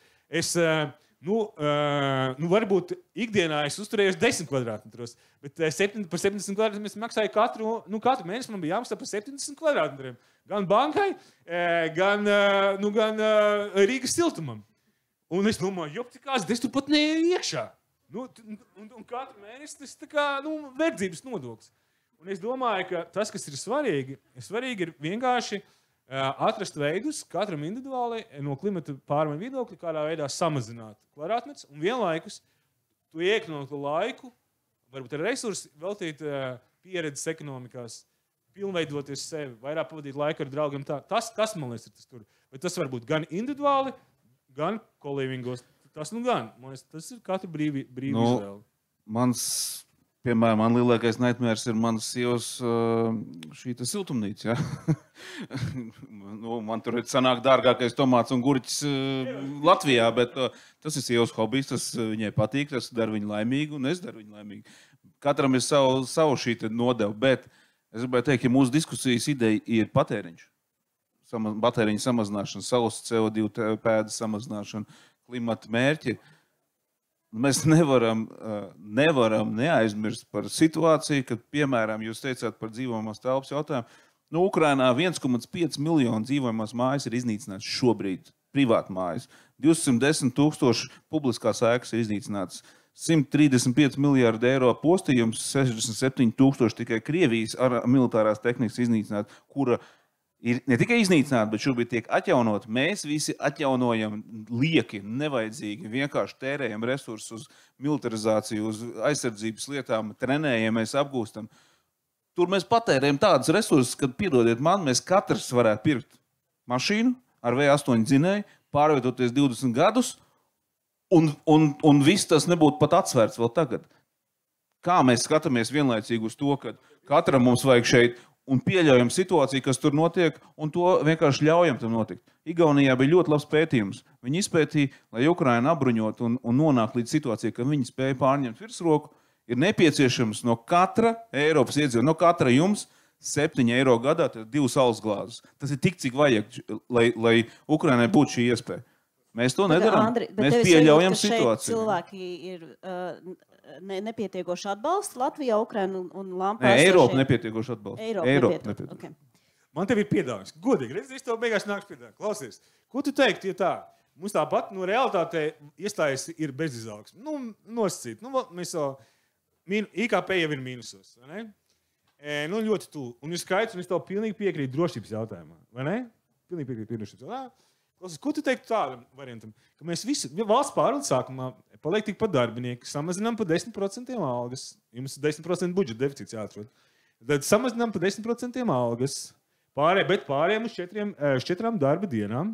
Bet vienlaikus piektori, piemēram, pirmdien, otrdien, trešdien, ceturtdien esmu valsts kancelējā, ap piekdienu, jebkādā veidā, kādā vien es vēlos, es varu stiprināt savu valsts drošību. Es varu iet zemesargos, es varu iet Ukraiņiem pīt tos tīklus, es varu mācīties, jebko, kas nodara valsts aizsardzībai. Tas taču būtu labi iniciatīva, vienlaikus droši, klimatam draudzīgi un kopienu stiprinoši. Ko tu sāki par to? Es domāju, ka mēs liela daļa no sabiedrības jau to darām.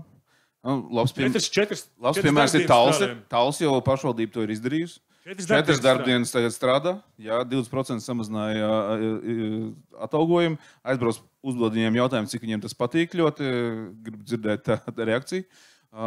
Bet mēs jau ar to nodarbojamies, to, ka mums zemesardzē šobrīd ļoti aktīvi iesaistās cilvēku, un viņiem ir obligāti jādod šīs iespējas iet, mācīties, trenēties un apgūt un arī palīdzēt. Bet vai tu būtu gatavs nest šo Saeimu kā iniciatīvu? Es nedomāju, ka tā iniciatīva var pilnvērtīgi palīdzēt Ukrainai šādā gadījumā.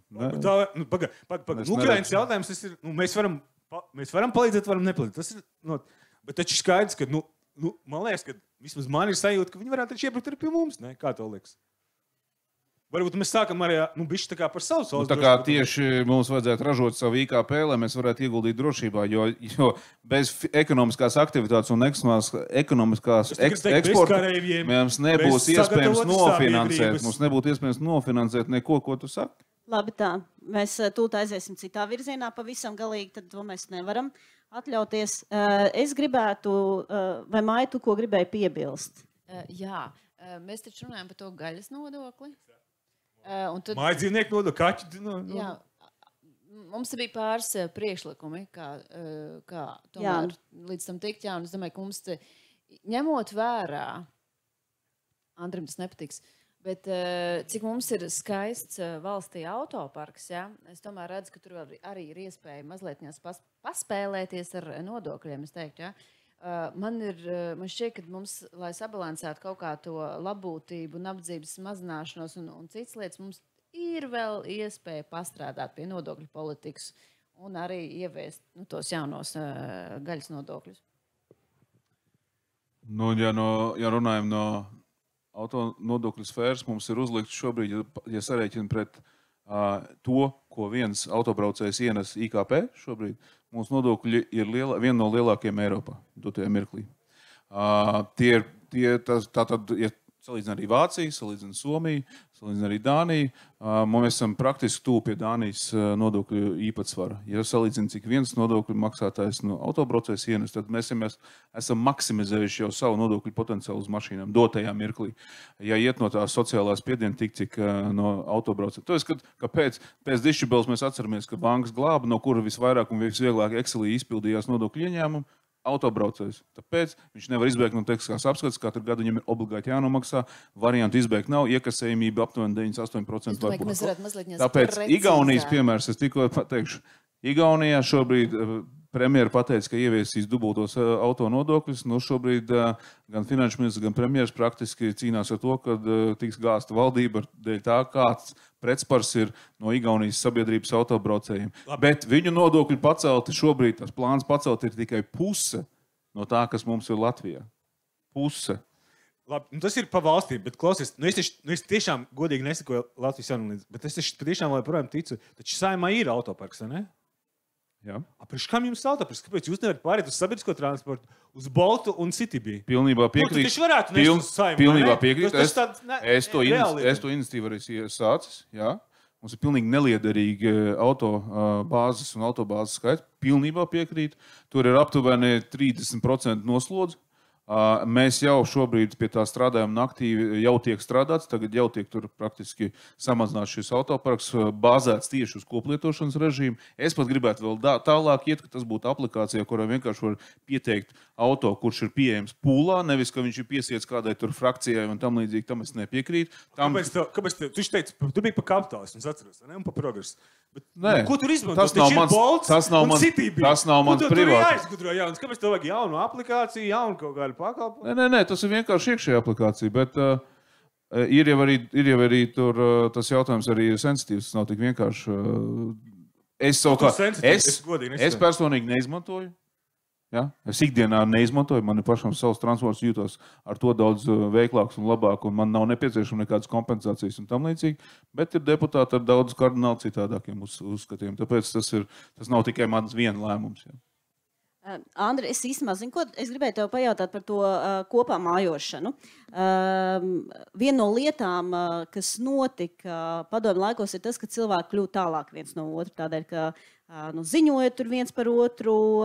Tātad tā kopienas spēks, viņš īstenībā neskatoties uz to, ka cilvēkiem nācās varbūt dzīvot komunālajos dzīvokļos, patiesībā tas kopienas spēks un tā uzticēšanās vienam otram mazinājās. Un tā ir viena no tām lietām, ko mēs redzam vispār statistiski, tāda valsts, kas ir bijuši Padomju Savienībā, tāda tā savstarpējā uzticēšanās ir zudus un mazinājusies. Kā tev šķiet, ne tas, ka es tev tagad saku, ka tev tas būtu jāiet tur dzīvot, bet kā tev šķiet arī kontekstā ar to sarunu par vientulību, ja, ka cilvēki kļūst arvien vientuļāki, ar to, ka ir šīs samērā mazās ģimenes, ar to, ka vecvecāki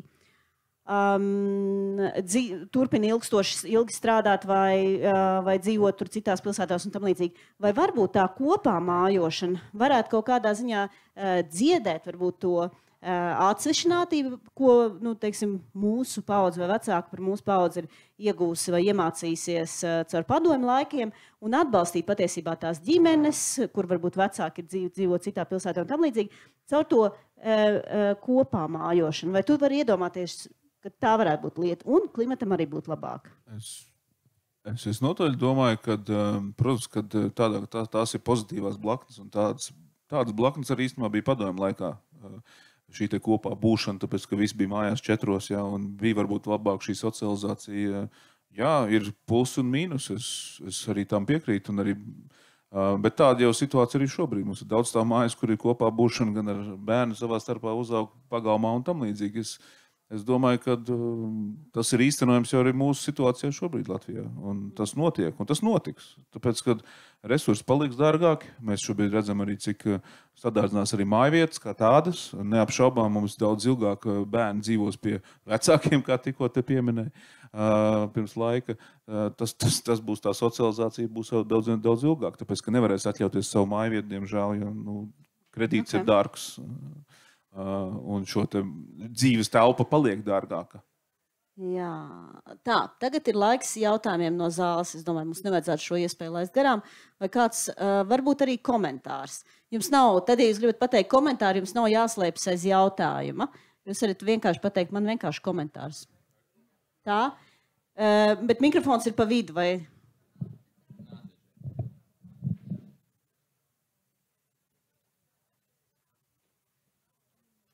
Čau. Man ir jautājums un komentārs. Es esmu īstenībā kaut kur jums pa vidu, un man visu laiku tā problēma ir tāda, ka es gan saprotu uzņēmēju to viedokli. Jūs gandrīz nekad nepiemērinat uzņēmējus, bet es saprotu arī vides jomu. Vai jums pašiem nešķiet, ka kaut kur jūs abas puses neieklausaties empātiski otrā pusē? Un ka jūs, un vai jūs tiešām ticat, ka vai viena puse ir drastiska piepildītos, un ka otra puse drastiski piepildītos, un tad viss būtu baigi labi? Jo liekas, ka jūs abi divi tā kā vienkārši kaujaties. Un vai jūs tiešām ticat, ka nav jāatrod kompromiss un ka visam ir izņēmumi un kaut kas tam līdzīgs? Es gribētu teikt, man šķiet, ka es nekaujos. Es vienkārši esmu gan loģiski uz datiem balstīt pieeja lietām. Es pilnībā saprotu arī šis piemērs ar tev kopā dzīvošanu. Es esmu pilnīgi par. Es domāju, modernizācija mūsu ikdienā to jau norāda šīs platformas, piemēram, auto koplietošana, mikromobilitātes koplietošana, šīs platformas. Es strādāju auto nozarē, man kādreiz BMW rūpnīca pateica, kur viņi bija Berlīnē eksperimentējuši, ka nekad aizmirstiet. Zem 3 miljonu iedzīvotāju pilsētā nav iespējama finansiāla koplietošana. Paskatāmies Latvijā, Rīgā, 600,000 iedzīvotāju, mums ir 5-4 uzņēmumi, kas to piedāvā. Ja? Tā kā šī koplietošanas lieta ir pilnīgi normāla un pareizs virziens, kurā resursus mazināt. Es nerunāju par konkrētu iniciatīvu, es runāju tā kā kopumā. Es esmu uzņēmēju pusē. Es par to kopumā runāju, ka to resursu lietošana un skatīties uz resursiem gudri ir pareizi. Tas nav tā, kā mēs labklājību izmantojam ar lielāku patēriņu. Es esmu pret lielāku patēriņu, pilnībā pret. Es uzskatu, ka mums ir jātaupa resursi, dabas resursi, gan arī neliederīgi, teiksim, izmest miskastē lietas. Pilnībā tam piekrītu. Gribēju es arī atbildēt, ja? Es pateikšu. Kā es to redzu un kur ir tā skaudrā patiesība? Manuprāt, tā skaudrā patiesība ir sekojoša, ka mēs esam gadsimtiem ilgi izveidojuši ekonomisko modeli, kurš varbūt rada CO2. Viņš rada klimata pārmaiņas. Un tagad tā skaudrā patiesība ir tāda, ka mēs jau esam sasnieguši 1,5 grādi. Visticamāk, 3,5 kā minimums. Pie 3,5 grādu kā minimums pasaulē ir ļoti daudz vietas, kuras nav apdzīvotas. Visticamāk, mums te būs ļoti matemātiskais models. Mēs nezinām, tā būs vai nebūs. Šeit būs vasarās plus 40, ziemā mīnus 40. Middle East nav apdzīvojums. Bangladeša neeksistē. Ir 200 miljonu liels bēgļu skaits. Ir ļoti iespējams, ka pēc 20 gadiem mēs būsim mazākums šeit. Reāli, latvieši būs mazākums. Būs atnāks citas tautības, jo viņiem vajadzēs kur dzīvot. Un tas ir optimiskais scenārijs. Kāds ir pesimistiskākais scenārijs? Pesimistiskais scenārijs ir tāds, ka mēs tie varbūt 20, 30, 40 gadi, mēs turpinām darīt tieši tāpat, kā mēs to darījām, un uzkarsējam to planētu tik tālu, ka mēs kā cilvēki, kā suga, nespējam šeit dzīvot. Tāds scenārijs arī pastāv. Un kāpēc? Skaidrs, ka tas var notikt ātrāk, mēs tur kaut kādā, nezinu, tie 80. gadīgie mūsu līderi var uzstākt kodolkaru, un tas var būt jau nākamgad vai nākamgad, bet realitāte ir tāda, ka mēs kā suga esam varbūt pienākuši tajam brīdim, kurā mēs paši pārtrauksim savu eksistenci. Skaidrs ir viens, ka mēs nekad nepārdzīvosim dinozaurus, kur ir, man draugs teica, 3 miljoni gadu ir bijuši. Mēs esam 100,000 gadu bijuši. Skaidrs, ka mēs nekad nebūsim tur. Ir daudz, kas saka, varbūt tie ir pēdējie 20 gadi. Un tad jautājums, kāds ir kur ir tā saknes būtība? Tā saknes būtība ir tas, ka mēs esam izbūvējuši nepareizu ekonomiku. Restīvi ekonomika, kura nav nekādā veidā iegremdēta dabas resursos, viņa nav piesaistīta tam. Un ir divas zāles, kas ir zināmas. Viena zāle ir šis dīgraus vai negraus pārveidot. Teikt, nav vajadzīgs patēriņš. Patēriņš ir pāri kaut kādam brīdim ir bezjēdzīgs. Viņš ir ne tikai cilvēcei postošs, viņš ir ne tikai dabu postošs, bet viņš arī ir cilvēku laimu dzīvi postošs. Mēs apaudzējam kredītām. Tas ir viens variants, mainam to visu modeli. Otrs variants ir, mēs veicam zaļās tehnoloģijas. Bet zaļās tehnoloģijas nekad līdz šim nav pierādījušās. Un tagad tu saki, tā ideja tagad ir, mēs kaut kādā veidā sakrustojam variantu ar esošo sistēmu, kaut kādā veidā liekam to gamblingu uz 1%. Nav iespējams. Okay. Jā, es gribētu mazliet tomēr komentēt to jautājumu. Un atbildēt varbūt mazliet no citas puses par vieniem, par otriem, viens pret otru, bļauj, neklausās, neieklausās, nesaprot, pat tāds runāšanas festivāls, kurā mēs nepie kā nenonākam. Kā mēs te nonācām? Jo tādu situācijas, diemžēl, redzu, gandrīz ņemam jebkuru jomu, arī mums te ir bijušas diskusijas vairākas, arī šeit pat lampā sēž vieni, sēž otri, vispār nekādu kopsaucēju. Tu esi slikts, tu to nespēji, tu nē, blā, blā, blā. Nu, un es arī sev jautāju, kā mēs esam nonākuši pie, protams, labi, mēs varam teikt sociālajie tīkli, vai ne, un tur visādi polarizācija, jā, taisnība, bet attiecībās ar valsti man ir sajūta, ka tas, kas mums patiesībā trūkst, mums ir trūcis tas, ka valsts vīri, valsts sievas nenostājas kāda pusē, bet nostājas pa vidu un strādā kā samierinātājs, kā ikviena interesēs. Un te mēs, diemžēl, arī šobrīd tā mazliet karikaturāli redzam, ka mums ir Saeimas deputāts, un viņam ir savas intereses, savas nozares intereses. Šodien es redzēju, un tas bija tiešām nepatīkams, redzēju vienu ministru, straigājām ar viena brenda, ļoti kontroversāla brenda krekliņu, kur pilnīgi ir skaidrs, ka viņš nes ziņu, ka viņš ir nostājies viena konkrēta komersanta biznesa industrijas interesēs. Un, protams, un tad otrā pusē ir tie, kas dzīvo Purciemā, 6 cilvēki 2 istabās,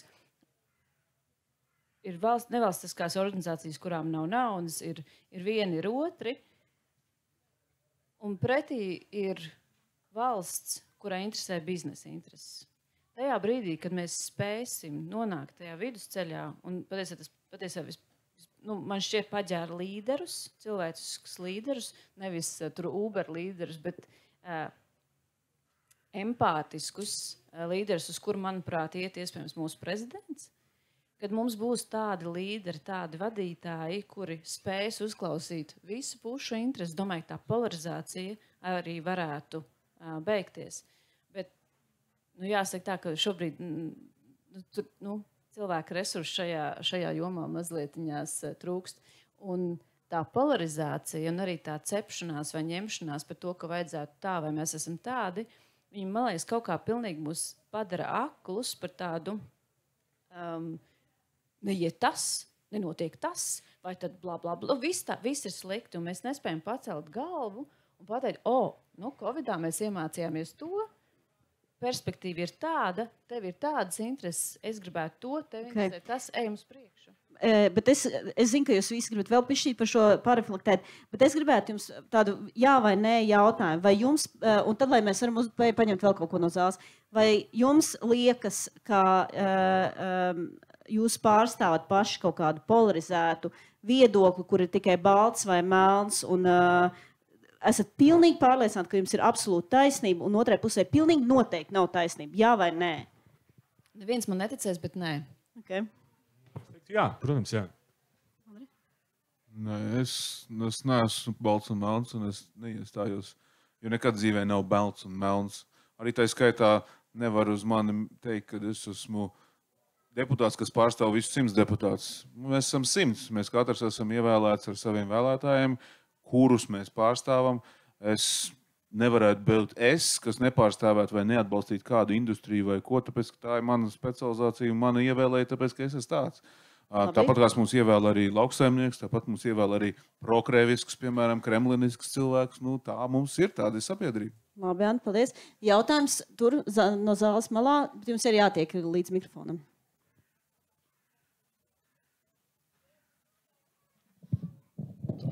Paņem šokās. Es gan šī teltī sagaidīju mazliet citu raksturu cepienu.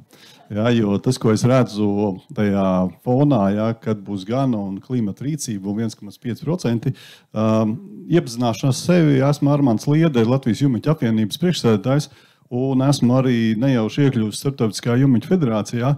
Esmu tur valdē un atbildu par darba grupu ilgspējīga būvniecība. Un mums tur ir ritīgs cepiens, jo tur ir vairāk kā 20 valstis, ieskaitot Ķīnu, Ameriku, Kanādu, Dienvidāfriku, Turciju un Eiropas valsts, jā, kur mēs ritīgi cepamies, kā izdarīt tā, lai mēs nesasniegtu tos 2 grādus, 3,5, tad mūsu te vairs nav. Tur nebūs runa par Bangladešu, vai kad mēs vienkārši neviens vairs neesam. Jā. Esam 1,5 izdarījuši. Jā, tāpēc es saku, tur ir cits cepiens, jā. Un šī gadījumā, varbūt man mazliet tas redzesloks ir drusciņi lielāks, jo es redzu, kas notiek visā pasaulē un nevis tikai Latvijā, bet šeit cepiens ir par kaut kādu kvadratūru, kaut kādos dzīvokļos. Jā, bet, ziniet, Latvijā, kur vislielākais CO2 ražotājs, izplūdes gāžu ražotājs, kur ir? Kurā vietā, zinat? Kurš reģions? Zinat? Jā, zinu. Rīga pirmkārt, sāksim ar to, un Rīga un Pierīga, un transports ir 31% kā lielākais CO2 emitētājs. Saldus, jo tur ir brocēni, tur ražo betonu. Un betons ir viens no vislielākajiem CO2 ražotājiem. Un vienalga, vai jums būs 42 kvadrātmetri vai 15 kvadrātmetri, ja tā māja būs no betona, tad jūs ražosiet viņu šakārtā. Nākamais ir, mēs tagad valdībā runājam par to, ka mums vajag attīstīt ēku siltināšanu. Jā, vajag. Jautājums līdz kādam līmenim. Viens no neekonomiskākajiem ražotājiem ir nulles kvotas ēkas, kas ir kā pašas uzsildi. Viņas ir pārsiltinātas, jo šādā veidā mēs vienkārši radām patēriņu siltumizolācijas materiāliem, kur ražošana ir viens no lielākajiem CO2 emisijas veidotājiem. Jā, līdz ar to ir jautājums, vai labāk darboties varbūt kā Norvēģiem, ka viņš sasaka, man pāris pagals malks maksā mazāk, un es ekoloģijai patērēšu mazāk, nekā nosiltināšu ēku vairāk. Jā, tāpatās arī ar visiem logiem, ar vispārējo, jā, ka mēs tagad uztaisam termosu, dzīvojam termosā, pēc tam mēs uzmies, ka mums ir slikta veselība, kad mēs cīnāmies ar dažādiem elpošanas un citiem problēmām. Ja? Līdz ar to tā dzīve ir daudz plašāka. Ja? Sapratu, viena maza anekdote visiem noteikti patiks, un varbūt tie, kas nepatiks. Zeme sūdzās Marsam un saka, Klau, man ir kāda kaita. Man cilvēki visu laiku nedod mieru, un man visu laiku jākasās. Mars saka, neuztraucies, man arī bija tā kaita, viņa pat pa sevi izbeidzās. Jā, līdz ar to mēs izdarām pilnīgi visu paši, mums nevienam nav jāpalīdz. Jā. Mēs izdarīsim, dinozauri sev nepalīdzēja, mēs tur arī varbūt piestrādājām. Jā. Bet stāsts par to cepienu un par to visu jā, ir tas, ka lielā mērā katram no šiem cilvēkiem ir taisnība un taisnība savā izpratnes līmenī, savā līmenī, kurā viņš domā, un tas, kas viņu interesē. Un lielākā mērā tas ir tas, kas viņu interesē un varbūt interesē patreizajā brīdī. Ja cilvēkiem ir 3 bērni, tad viņš loģiski domā ģimeniskā vidē. Ja cilvēks dzīvo viens pats, tad viņš dzīvo sev, viņam būtiskāki draugi, komunikācija draugiem. Ja cilvēks dzīvo, teiksim, vidē, kur viņam ir mērķis, ekoloģija vai kāds cits virziens, tad viņam ir tur tie draugi, tur viņam ir tā komunikācija, un viņš tajā ir visā iekšā. Ja? Un tas, jebkurš no tiem mērķiem nav nepareizs. Jautājums ir tikai šī gadījumā, kāds ir jūsu kopējais mērķis. Un šī brīdī tas, ko es te sēdēju malā, es laiku dzirdēju, ka jūs visu laiku viens otram gribat uzspiest to savu mērķi. Un tā ir tā komunikācijas kļūda, varbūt no malas tā izklausījās, vai ne, ka vienkārši katrs dedzīgi aizstāvēja savu modeli, bet tajā pašā laikā, tajā brīdī, kad jūs sākāt aizstāvēt savu modeli, drusciņi palika varbūt novārtā tā otra saprata, ka viņš domā drusku savādāk. Tas ir kā bērniem. Ja, teiksim, man ļoti patīk austrieši, viņi strādā ar bērniem tieši amatniecības nozarē, ja, lai viņiem saprast, ar kuriem bērniem vērts mācīties. Ja. Un tad viņi teica, mēs aizējām uz bērndārzu un ir 3 veida bērni. Vienam tu iedod āmuru un naglu, viņš uzreiz zina, kas to jādara. Otrs, tu iedod viņam āmuru un naglu, izstāsti, kas ir jādara, un viņš zina, kas ir jādara. Trešam, stāsti, nestāsti, māci, nemāci. Tas ir mākslinieks. Viņš nekad nebūs amatnieks. Un ar tiem nav jēgas strādāt amatniekiem, jo ar viņiem jāstrādā citiem. Tātad muzikantiem un tā tālāk. Ja.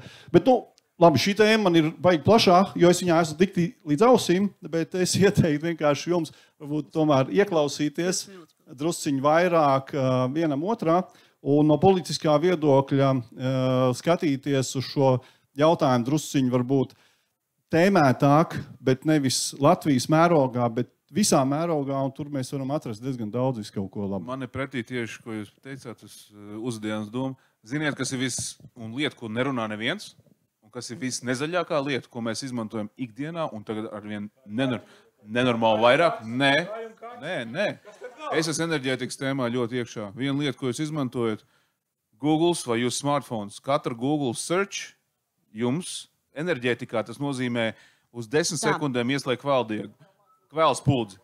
Bet, ja mākslīgo intelektu jūs izmantosiet, Andri, tu noēdīsi mūsu pēdējo minūti. 35 reizes vairāk. Ar to es gribu teikt, ka artificial intelligence viss tas būs tāds energopatērētājs un tik nezaļi tomēr, un par to arī jādomā.